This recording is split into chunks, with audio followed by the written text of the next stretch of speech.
finer artist.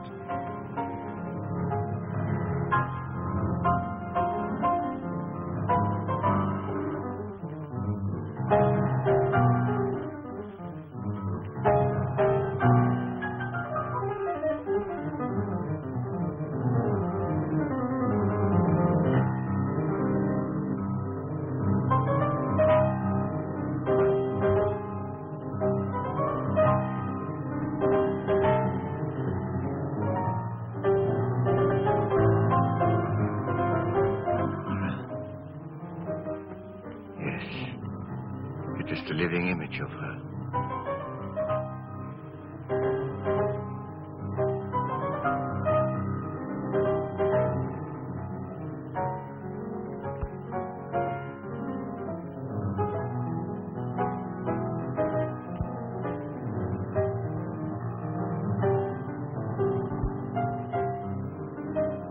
Bob, will you change seats with me? Why, of course, dear.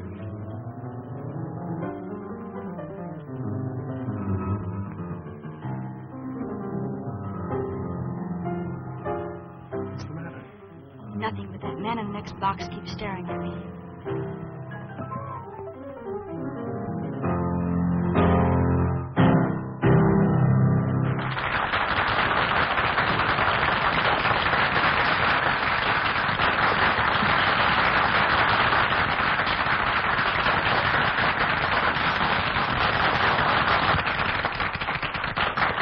Let's go back and see Dad during the intermission. All right.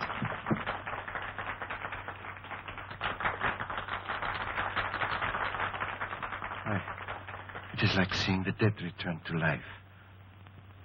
I must know who she is. That can do no good. The dead have no place among the living. I shall be the judge of that. Lawrence, for a man your age, you're certainly in the pink. I have to be. Most people don't know it, but giving a piano recital requires the stamina of a marathon runner. Say, Judd, I think you better give my right forearm muscles another going over. Feel a slight cramp in my index finger. Yes, sir. Hello, Dad. Hello, darling. Hi, Bob. How am I doing? Marvelously. I don't believe I've ever heard you in better form. That's because you're home from school, my dear. I was playing for you tonight. Oh, am I glad this engagement ends my concert tour. Now I can relax, wear old clothes, and let my beard grow. Oh, and devote some time to your only daughter. You know, I feel as if I'd been piano. Don't bite the piano that feels, my darling. See where that is, Bob. Yeah.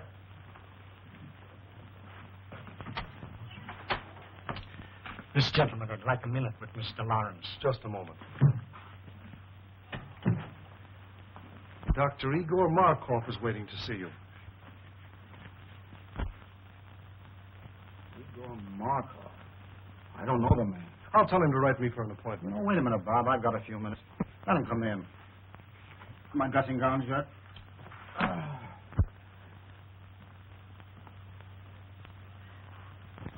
So I have the pleasure of addressing Mr. Anthony Lawrence. That's right, Doctor. What's on your mind? I should like to apologize to this charming young lady for my seeming rudeness. Well, I don't know what you're talking about, but go ahead. This is my daughter, Patricia, Dr. Markov. Please forgive me, young lady, for staring so rudely at you, but I really could not help it. Seeing you tonight was quite a shock because you are the living image of my wife, Lenore, as she looked at the time we were married. She was taken away from me under very tragic circumstances. I understand. I accept your apology. Thank you.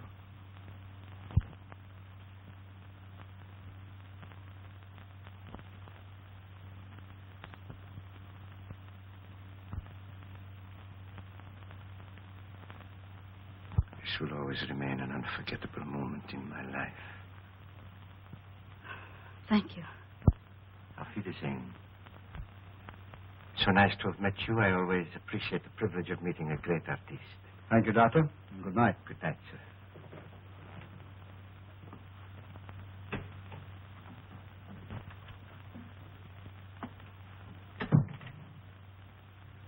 Funny people, these foreigners.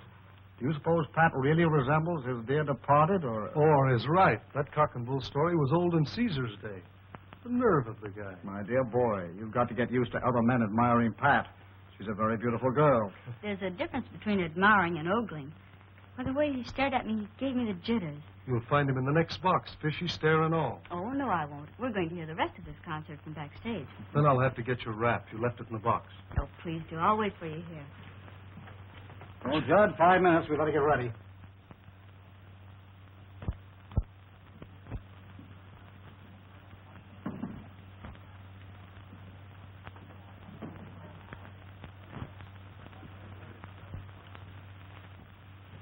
It seems that the great Dr. Markov failed to make a favorable impression.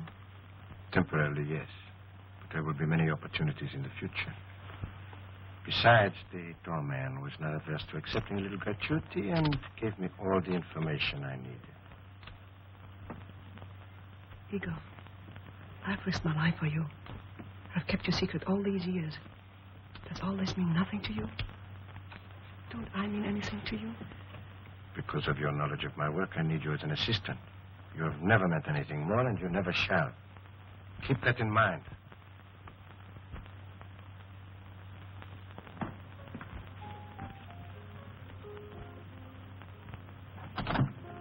Flowers for Miss Lawrence? Thank you. Thank you.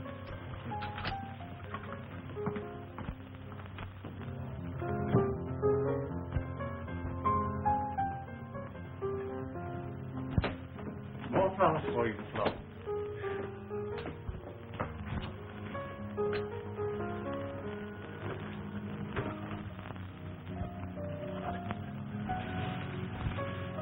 Flowers, flowers, flowers. Morning, noon, and night. The man must be crazy.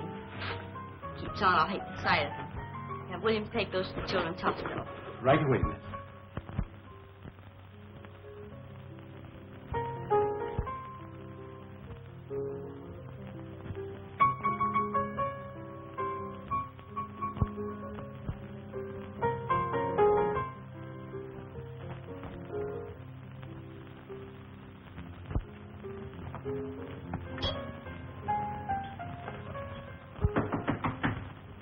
Come in.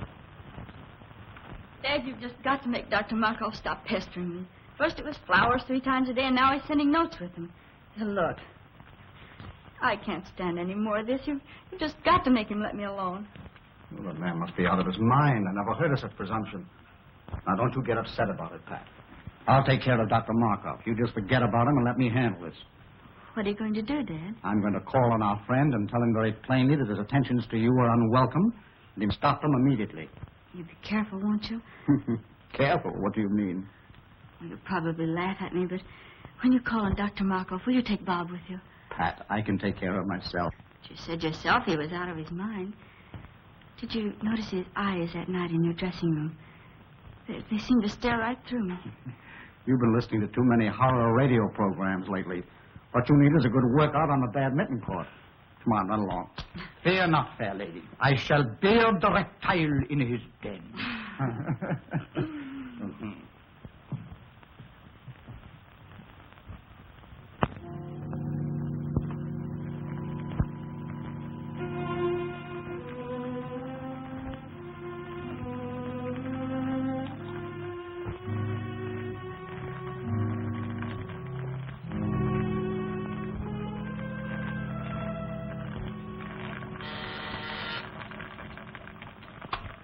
Yes?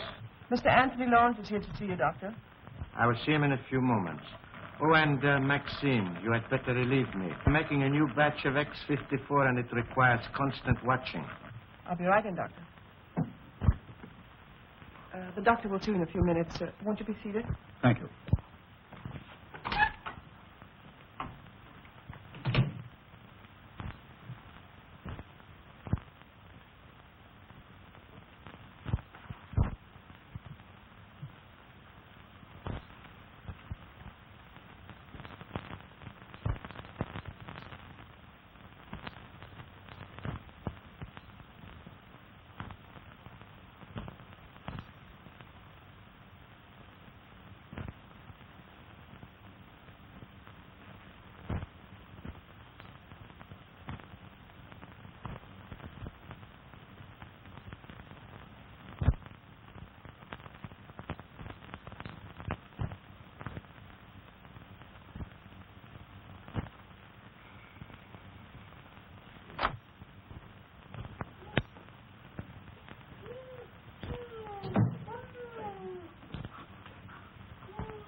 I wish you'd get rid of that brute.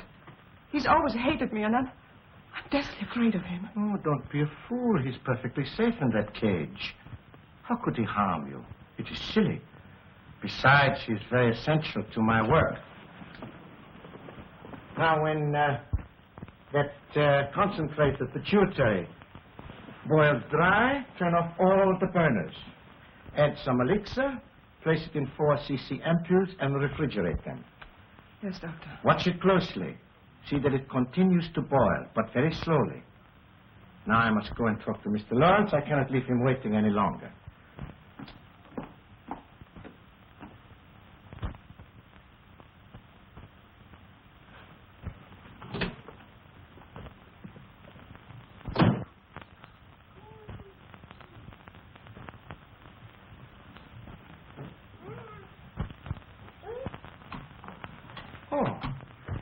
Mr. Lawrence, nice to see you again. This isn't a professional call, Dr. Markov. I've come here on a purely personal matter. Oh. Well, in that case, you'd better come into my private office. Thank you.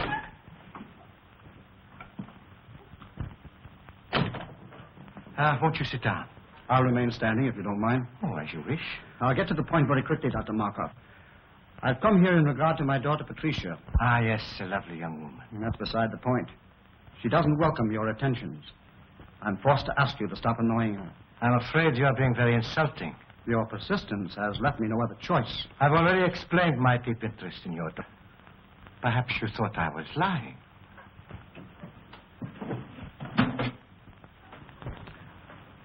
Would you look at this picture?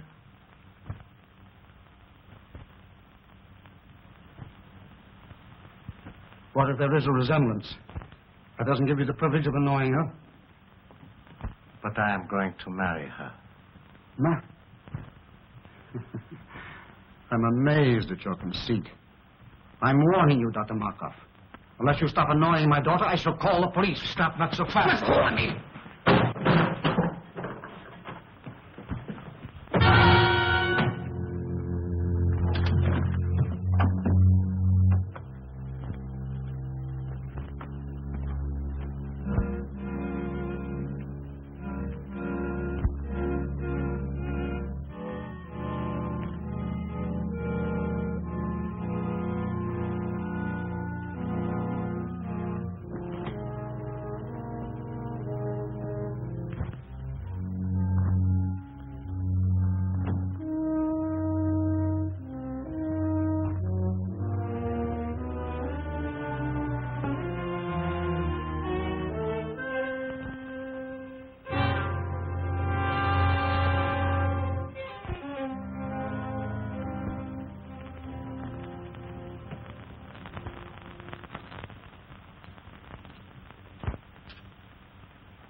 Pardon me, Miss Lawrence. Dr. Markov's on the telephone for you. Dr. Markov? Oh, say I'm not in. But he said it's important. He must talk to you concerning your father. My father? I'll talk to him.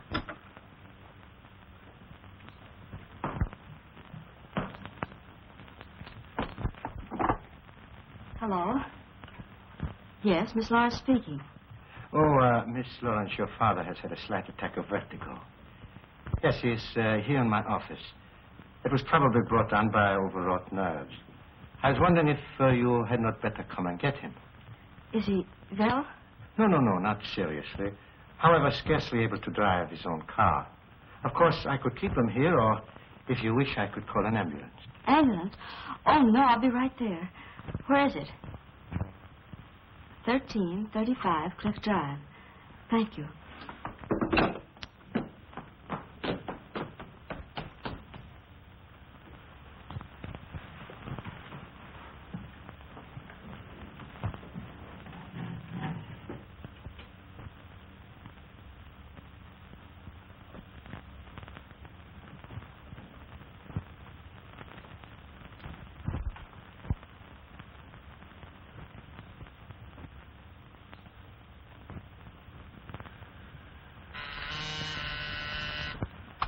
Yes, Doctor? Maxine, turn down all the flames to about half. Dr. Markov, the concentrate is nowhere near dry yet. I know, but it must boil very slowly. All right.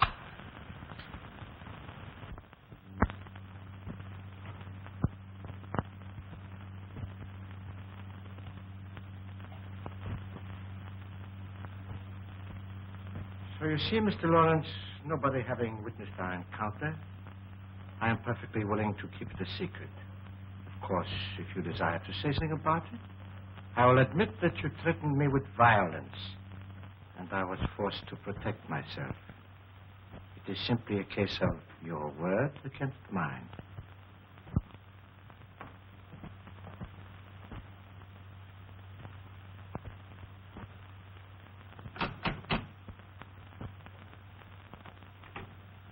Is this Dr. Markov's residence? Yes.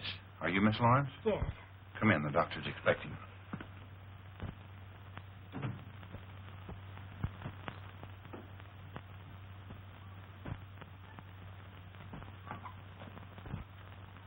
Father, how do you feel? Pat, what are you doing here? Dr. Markov said you were a little indisposed, so I came to drive you home. Are you feeling better now? Yes, much better. You well enough to start? Yes, of course. Steve, help Mr. Lawrence to his car.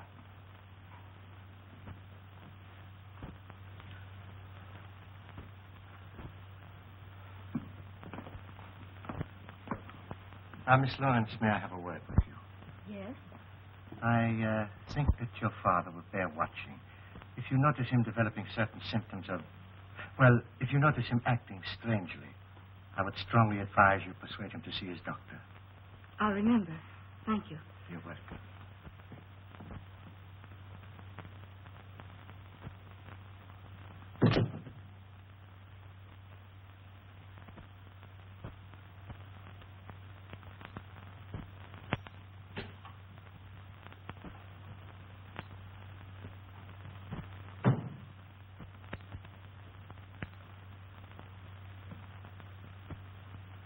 Have you finished? Yes, I did exactly as you told me. Why are you working on a formula X54? I thought you were satisfied with X53. Not quite. I have succeeded with X53 in arresting the disease acromegaly. But it will do no more than hold it in check. Come, I will show you.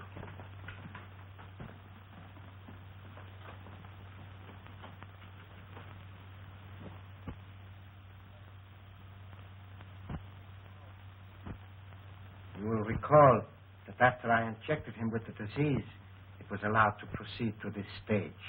Enlargement of the head, the feet, and so forth. But from the moment I gave him an injection of X53, there has been no change in the condition. Neither progressive nor retrogressive. I have every reason to hope that this new formula will prove to be a complete cure for the disease. Think what it will mean to have the power to control a dread disease like acromegaly. The only living man to have such power. And why are you the only living man to have such power? You know why. Yes, I do. And you're not even a doctor. You stole the name and laboratory notes from the man you killed. He deserved to die. And his death made it possible for me to escape from Europe as the real Dr. Markov. and reap the rewards earned by another man with years of work and study. What I took from him was small repayment for what he tried to take from me. The love of Lenore, my wife, the woman I worshipped. But his love cooled as I knew it would when he looked at her beautiful face and saw the ravages of the hideous disease acromegaly. Did you deliberately inoculate her with that dread disease? I did. I was determined that no other man should try to take her from me. I knew if she were no longer beautiful, no one else would want her. Then I would have her all for myself. But she could not stand the sight of her own face. So she killed herself. This is incredible. Only a madman could do a thing like that. I'm getting out of here. I'm going to Alicia will tell him everything. Alicia will tell him what a madman. Stop.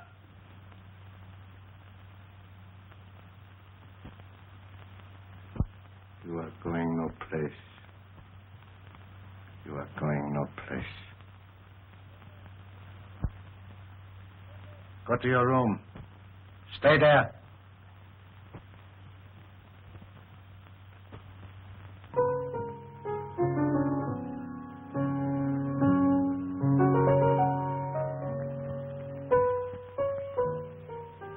Good to have you back again with us, Bob. Glad to be back once more, Pat. It's no fun being away from you. I do wish you didn't have to spend so much time out of town.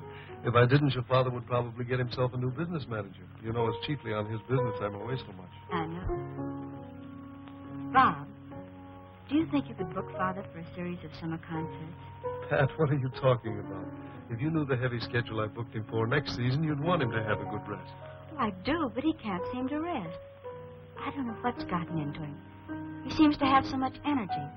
He just can't seem to work it off. Well, let's hope it keeps up. But it can't, Bob. Do you realize that he's up at 6 every morning? That he walks practically all day long? That I can't get him to go to bed at night? Sometimes I awaken at 2 or 3 in the morning, and he's still playing his piano. That's not normal in the best, is it?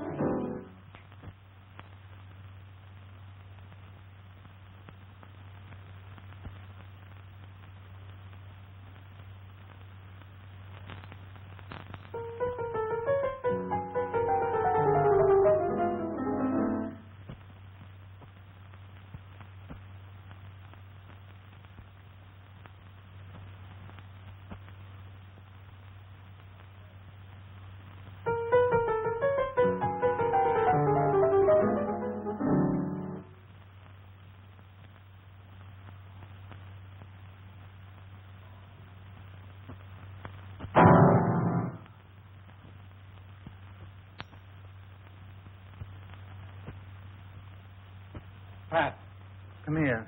You too, Bob.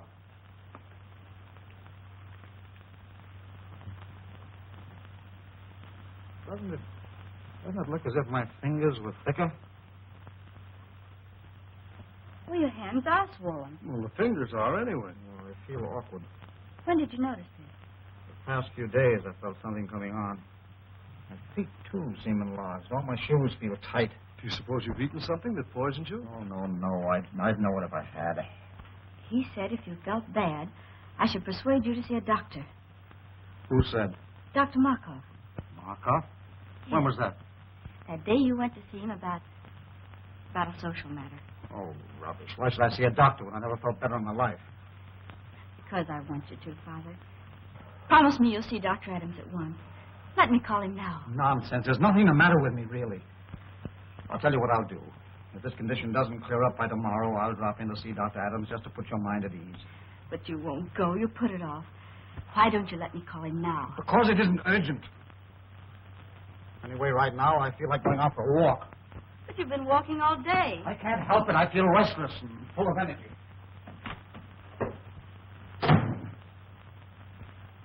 What do you make of it, Bob? Oh, perhaps some minor upset. But I would have him checked over by Dr. Adams. And how are you feeling today, Mr. Lawrence? Physically, extremely well. And your appetite? Still increasing.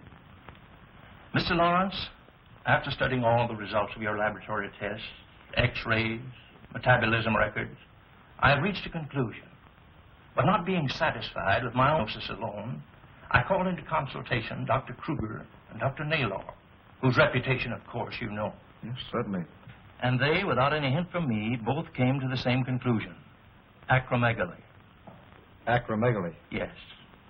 It's a very rare disease, glandular in origin, activated by a defective pituitary. Doctor, can't you tell me in plain English what's wrong with me and how serious it is? I'm trying to tell you. You have a glandular disorder, a disorder of the pituitary gland. A disease so rare that medical science knows little about it as yet. Is it fatal? Fatal?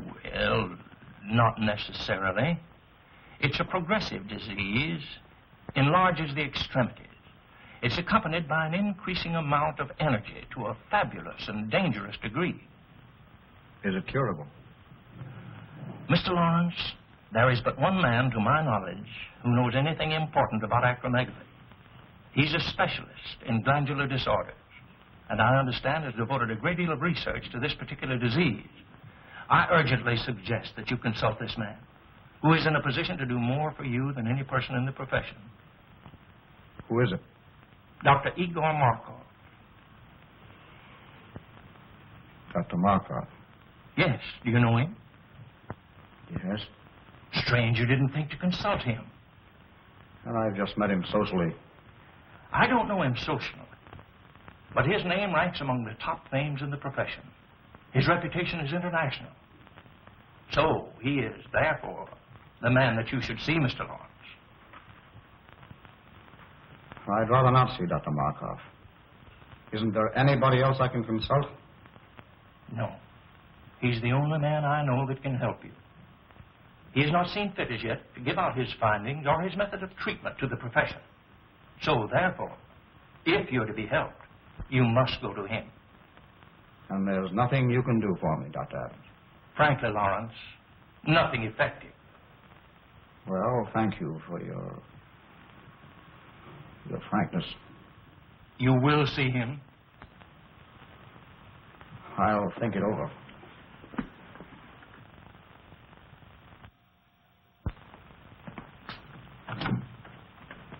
Hello, Stack. Is Miss Lawrence in? Oh, how do you do, Mr. Blake? I tell Miss Lawrence you're here. Bob, darling, I'm so glad you're back.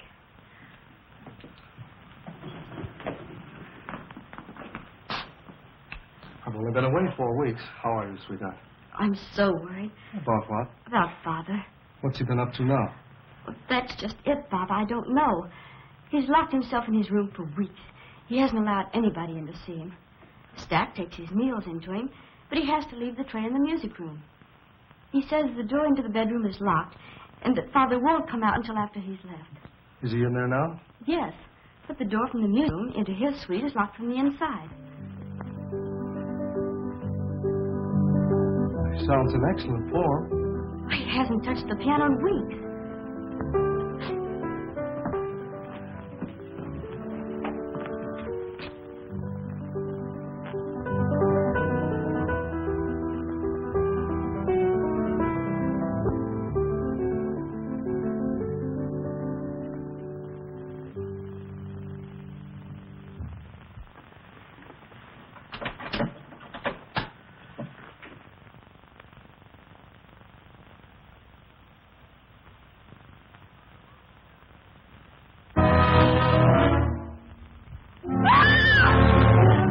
Here, Blake. Take her out of there, quick!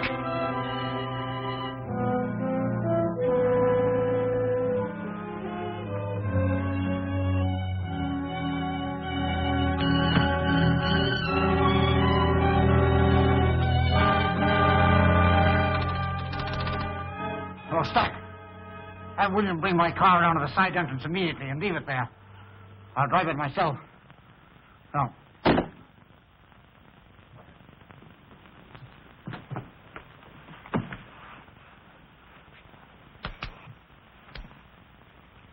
Darling. Easy, darling. You fainted. Bob, did you see what I saw? What are you talking about? Did you see his face? His head was so large. It's your imagination, darling. The lights in there were strange, that's all. No, Bob, no.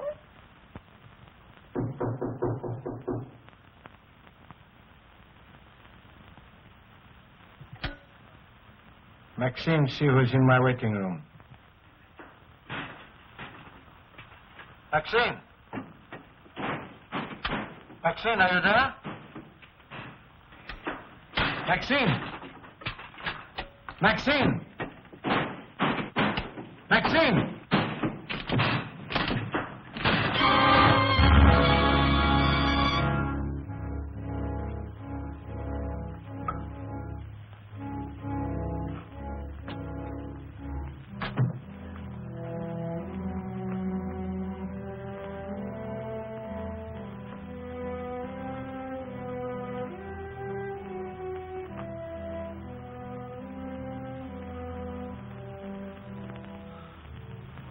Lawrence.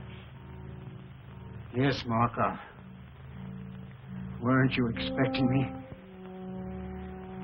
You knew I'd have to come to you sooner or later. To you, the one man with experience concerning the hideous disease of acromegaly. Oh, you had it cunningly worked out, Markov. So I would be forced to come to you. You alone for help. Then you would be in a position to dictate your own terms in exchange for that help.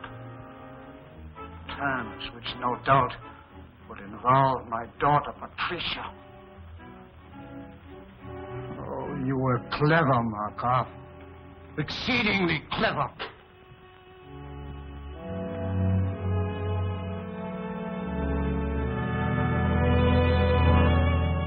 The only man with sufficient knowledge of the disease, not only to alleviate it, but to infect a person with it, you hold a decided advantage. So you see, Markov, I know you infected me with something that caused acromegaly. But how you made the disease develop so rapidly, when science has proven that it takes years to reach this stage, I do not know. But you did. And now, Markov, I come to you as you knew I must, to make terms. I've come to make terms. No, Lawrence, you overestimate my control of the disease. I've made an extensive study of it. Yes, that is true. But after all, I am only an apprentice. Yes, the devil's apprentice. Markov, you have set yourself up as a Frankenstein and created a monster. I am that monster. But if you remember, the monster destroyed the man who created him.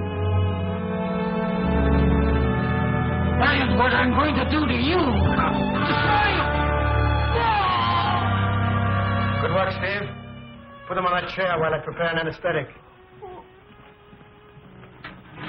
Survey began this evening. But I must put my mind at rest. Can't you take my word for it, Pat? I'm sorry, Bob. In this case, I can't. It's locked. You see, he doesn't want to be disturbed. But I must see him. Oh, not tonight, Pat, please. In the morning, perhaps. I'll tell you what. I've got to see him in the morning on some business. And as soon as I've finished, I'll send for you. How's that? Well, make it early. I can't have this hanging over my head. I know, dear, and I'll make it just as early as I can. Now, how about getting some rest for yourself? You look exhausted. Oh, I suppose I do, but I can't help it. You look lovely to me, dear. But you do need rest. Now run along. Sleep well.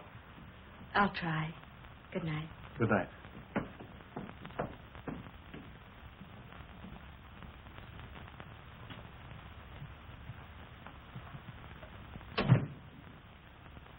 Oh, Stack. Stack, have you got a key to the music room? Why, no, sir. Why? Well, it's locked, and I wanted to see Mr. Lawrence. I'm sorry, sir, but he's gone out. Out? Oh, yes, sir. About a half an hour ago. He had his car brought around and then dismissed William. Where did he go, do you know? Not the slightest idea, sir. I didn't see him, but William said he was all muffled up. Oh. Stack, I wish you'd ring me at home when he comes in. Very good, sir. And shall I wait up for him, sir? Well, no. If he comes in soon, you might ring me. Otherwise, go to bed. I'll see him in the morning. Very good, sir. Good night, Stack. Good night, Mr. Blake.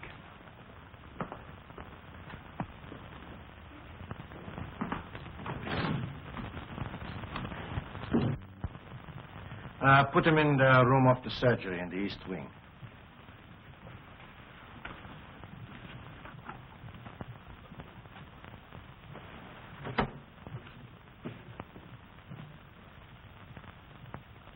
could you be so inhuman as to infect him with that disease in Old Barton for his daughter?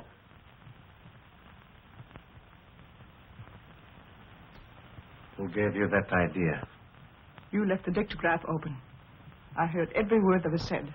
Forget what you heard. It does not concern you. I'll not forget. If you don't give up that insane idea of marrying Patricia Lawrence, I'll tell the truth about you. You would not dare. Oh, yes, I would.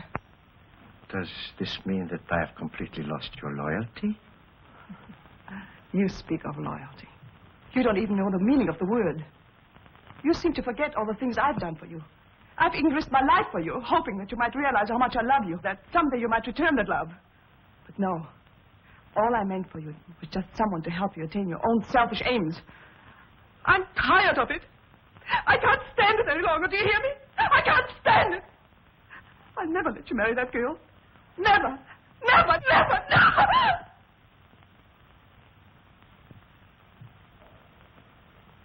Maxine, you heard nothing. You heard nothing. You heard nothing. Now go to your work.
Go back in the other room.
Good morning, Doctor.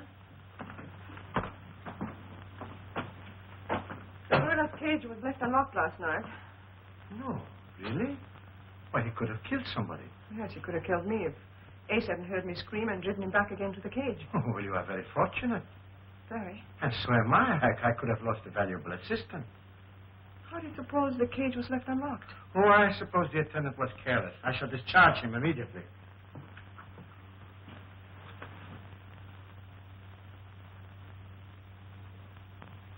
Look, Doctor. It's normal. You've discovered a cure. Maxine, it is marvelous. Maxine, this is great. Do you know what it means? It means that I can ask my own price. I can... Yes. Oh, by the way, Maxine, I have a special prescription I want filled at Handcuff and Groves. You will go and see to it yourself personally.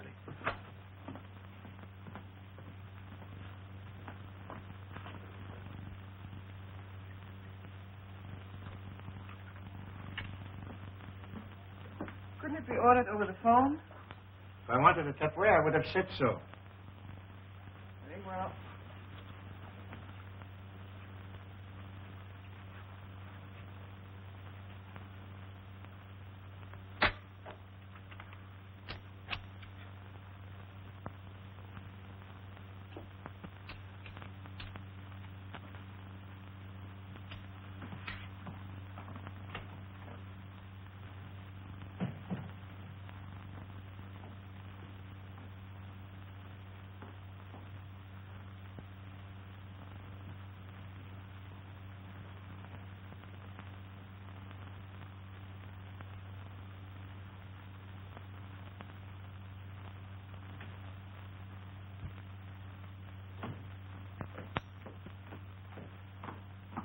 Good morning, Stack. Good morning, Miss Lawrence. Have you taken my father's breakfast into him yet? No, I haven't. You haven't? Why not? Well, as a matter of fact, your father isn't in. Isn't in. Where did he go? I don't know. He didn't say. When did he go? I can't exactly say. Sometime last night. Last night. Yes, miss. You mean he's been away all night and left no word? Absolutely none. I'll get it. Hello? Yes, Miss Lawrence speaking. This is Dr. Markov. Now, please don't be alarmed, but your father came to me last night for a consultation. Father came to you last night for a consultation? Yes. I found it advisable to keep him here for observation. How is he? Well, he's quite comfortable now. Yes, quite comfortable, Miss Lawrence, I assure you. I'll be right over and pick him up and bring him home. I would strongly advise against taking him home, Miss Lawrence. But why? I can't leave him there. Do you think I should take him to a hospital? I suggest you leave him right where he is, Miss Lawrence. You see, I have all the facilities here to take care of him in my sanatorium. Oh, I didn't know you had a sanatorium, too. I'll be right there. When Mr. Blake arrives, tell him I've gone to Dr. Markov, 1335 Cliff Drive. Dr. Markov's 1335 Cliff Drive. Yes. Very well, miss.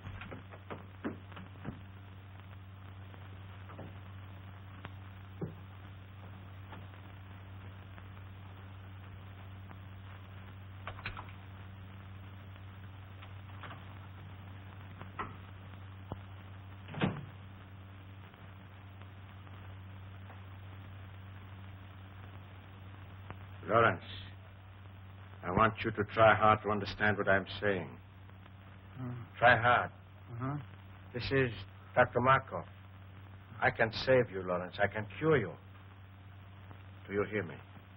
Yes. I can hear you. Good. Remember that I am the only one that can cure you, and I will cure you on one condition. Uh-huh. A very simple condition, Lawrence. Uh. Your daughter is on her way over here now. No. I want you to persuade her to be very agreeable to me. No. You can convince her that it is you she is coming to see. You can tell her that I am helping you. No. That is a very little thing to ask for your cure. No. Very well. We shall see about that.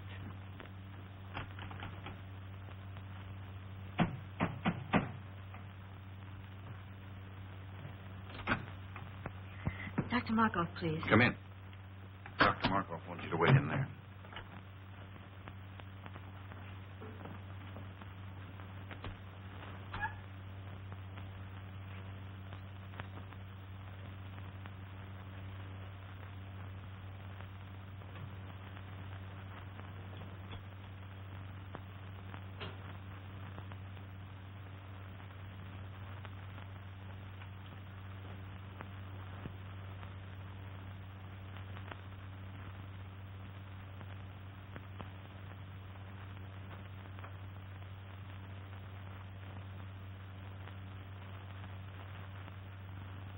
How long ago did she leave for Dr. Markov's stack? About a half an hour ago, I should say, sir. I'll have to step on it. 1335 Cliff Drive, you That's said. correct, sir.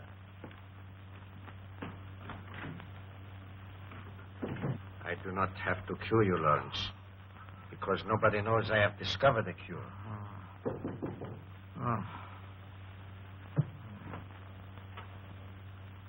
Miss Lawrence is here.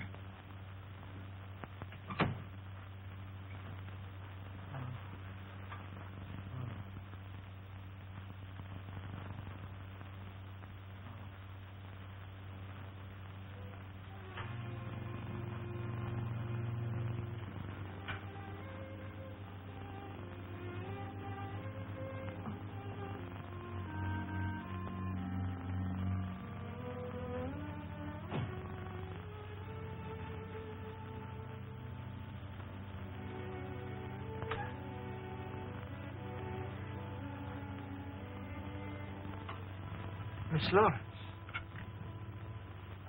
Oh, it is a great pleasure seeing you again. Dr. Markov, how is my father? He's resting comfortably. Please be frank with me. What's the matter with him? It is a glandular ailment. How serious is it? Well, Miss Lawrence, I'm afraid it is quite serious, particularly in your father's case. Why particularly so in his case, Dr. Markov?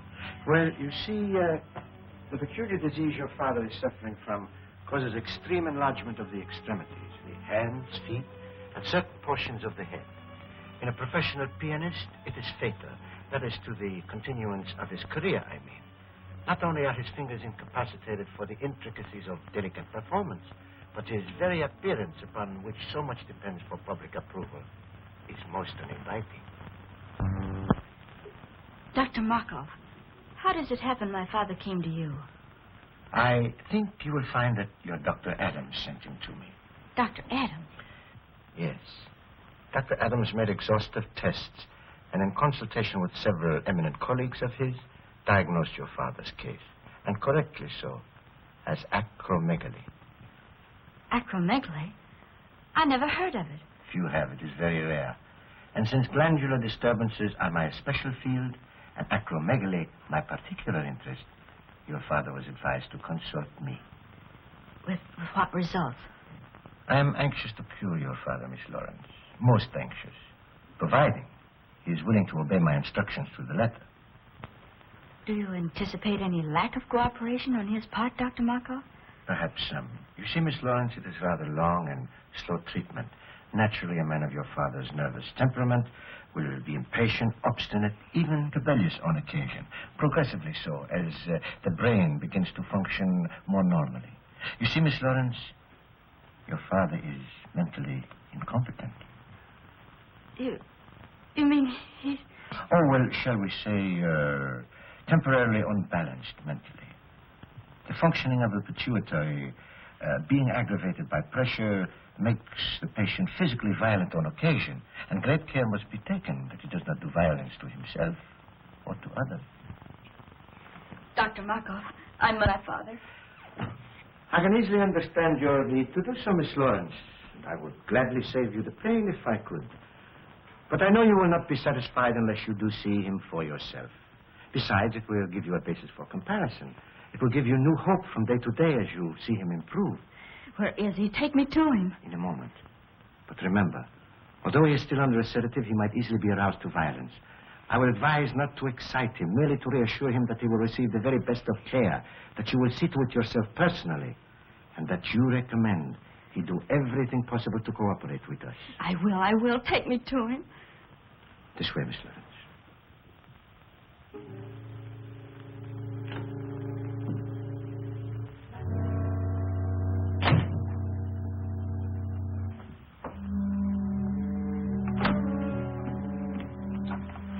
you know what to do.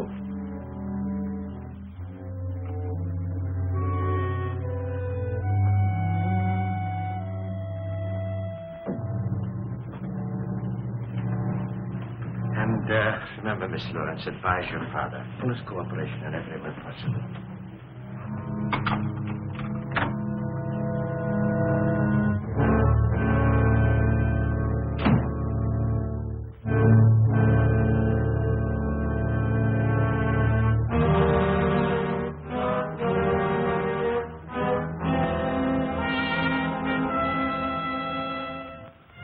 How ghastly.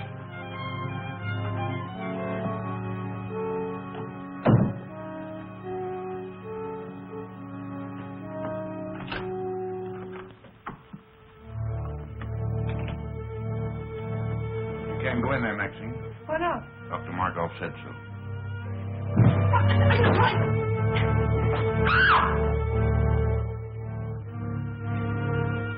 Father, speak to me. It's Pat. Father. Speak to me. It's Pat. It's Patricia, Father. I'm here. Pat. You're going to be all right. Dr. Markov said so. Markov. Yes. He's going to cure you, he and I. Markov. No. No. Markov. Markov. No. Dr. Markov, why is he strapped down? To prevent his doing violence to himself or to others, Miss Lawrence. Take them off. Take them off, do you hear? Well, that would be very dangerous. Take them off, I say. Take them off at once. Stop that. Calm yourself. Calm yourself, Miss Lawrence. I don't care what you say. You can't treat him like a wild animal. It is a necessary precaution, Miss Lawrence. If he were to become violent, he would be extremely dangerous. I don't care what you say. You can't treat him like a wild animal. His recovery depends solely on you. What do you mean? I will cure your father when you decide to become my wife.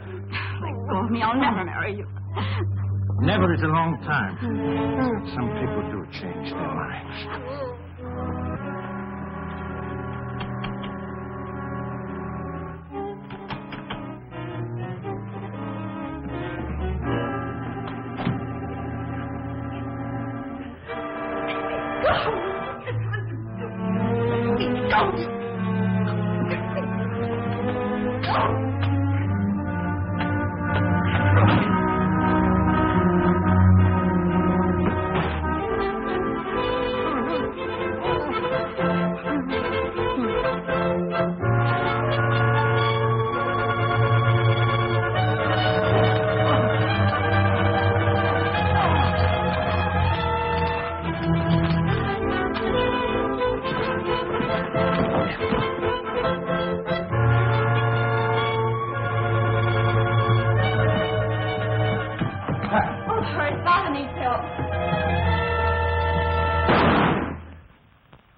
Is he all right? Yes, he's just fainted.